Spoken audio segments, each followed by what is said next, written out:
We have done a quite an extensive piece of work looking at a number of customers in EMEA, actually.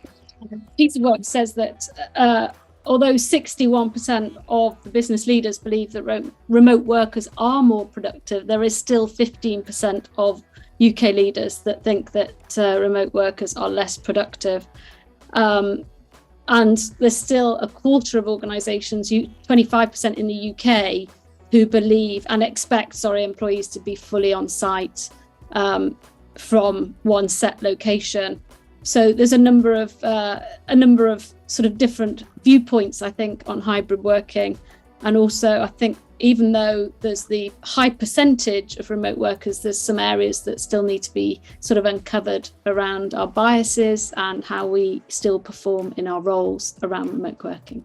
What we found, and I think what other research has shown as well, is that those people in their early careers actually really want to come into office environments or come into environments where they're going to meet with others, because they really want to engage. They want to get to know the company, to get to know their colleagues, but they want to learn as well, and they want to learn all that learning by osmosis, as we might call it, where you naturally pick up things from peers and from managers and leaders, and really to be visible as well. There is, I think, presenteeism hasn't totally gone away, so there's an element of that as well. But the thing that we found as well, though, is that there's a real dependency there on those people from a management or leadership level reciprocating and coming in, because otherwise those people that are wanting to come into the office and do all of that learning, they're stuck in a vacuum, and there's no one to actually learn from. So really trying to encourage, educating, encouraging leaders and managers on what their role is within all of this as well. I think one thing that will be the case is that companies will look more different now than they used to in the past. There'll be more variation between companies. Like, everyone kind of used to have roughly similar tech stacks when everyone had a data center and they worked in the same kind of offices. There's more creativity and variance in how companies have addressed the hybrid working challenge, and they've gone about it in their own way because we've all been figuring it out. And so I think there's less commonality between what the service ecosystem looks like for one company to another now. And so that obviously means that it's less cookie cutter to figure out how to protect one organization compared to another. I think what we need to do is we need to be careful to not assume that the security or the IT function knows the shape of the business, but that they need to go with whatever the organic changes are in the business, and they need to just quickly understand that and then try to reflect that. I would say make it mandatory for everyone work remotely to have attend some kind of security workshop or some kind of training, in-house training, because everyone should understand the importance of security and good housekeeping. For instance, if you log in from a cafe or your local gym, whatever, there are necessary steps you have to take before you access confidential data, etc. So I think that's also in a business like ours, mostly it's the generational gap as well. Some don't want to learn, some taking it too lightly, Gen Z's taking it too light, etc. So making it mandatory, and it will help.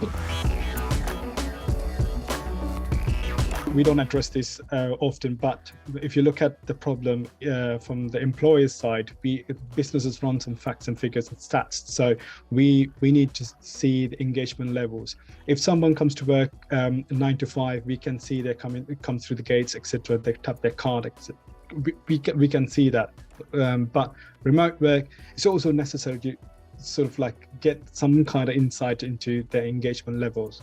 So, like I said, we try different things, but maybe we haven't found the right solution. We're still looking.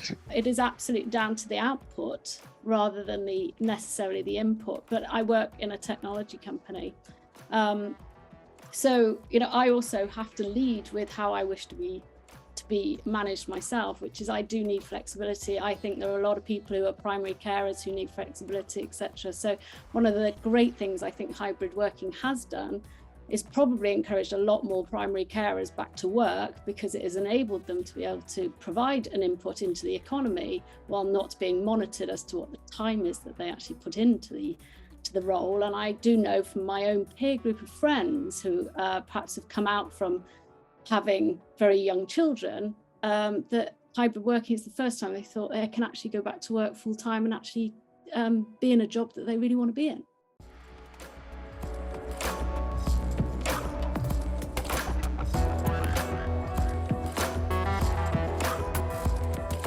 So we've done a lot around getting leaders to really role model that they're putting time in their diaries to go for a run at lunchtime.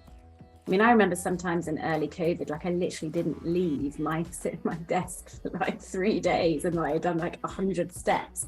So we've done lots of work. So we very much on LinkedIn, you'll see our senior leaders posting their pictures on holiday with their kids, saying like, I'm skiing now, I'm not online, you know, so just say this is how we operate and this is the norm. But we have struggled in some markets where there are still some leaders who believe if you're not sitting at your desk, you're not working. So having to really kind of lean in and do some coaching on that. Otherwise, we weren't giving the same experience across all of our different markets. If we trust our people, we need to make sure they know we trust them.